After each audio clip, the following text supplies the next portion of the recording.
In the late 70s, most of us would have killed for a job with Kenner toys.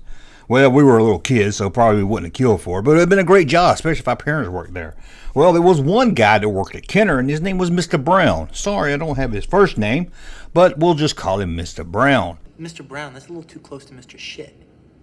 And he worked at Kenner, and he wanted some Star Wars figures like many of us. So what did Mr. Brown do?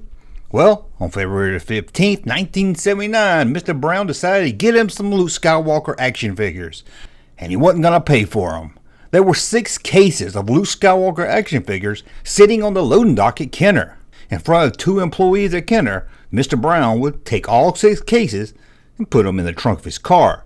Well, you can guess what happened next. Mr. Brown was fired, arrested, and in court, 2 employees identified him as the man that took the 6 cases. And of course, they were found in his trunk, so it's pretty hard to deny. And Mr. Brown was sent to jail. But the story didn't end there. Less than a year later, in 1980, Ohio's appeal court would release Mr. Brown, saying that the state failed to introduce evidence that the boxes even belonged to Kenner, which to me doesn't make much sense if they were sitting on the loading dock at Kenner and they worked for Kenner and 2 employees working at Kenner saw him take them. But that's what the state said. They also said the state didn't prove that the Luke Skywalker figures held any value. During the trial, Kenner placed the value at $38.40 per case. But the Ohio Appeals Court didn't agree with that. I guess they saw these as a bunch of toys that wouldn't be worth nothing, thinking the guy couldn't sell them. But this is 1979. Star Wars toys were hot. Sure, they wasn't as hot maybe in 1978 when stores were running out of them, but this was 1979.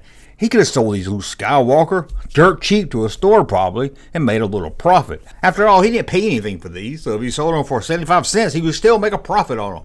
But this case baffled me. How could they say the courts didn't prove that these came from Kenner? Sadly, there's not much information I can find online about this. If someone else can find more information, I'd love to do a follow-up video. I would even do a video with Mr. Brown, get his side of the story, because I've heard about this story off and on throughout the years, and it just seems kind of weird for me. How can they say there was no evidence that they belonged to Kenner? And how can they say there was no value? The only thing I can think of is maybe he was caught with the cases days later and they couldn't prove he was the one that took them, although they had witnesses.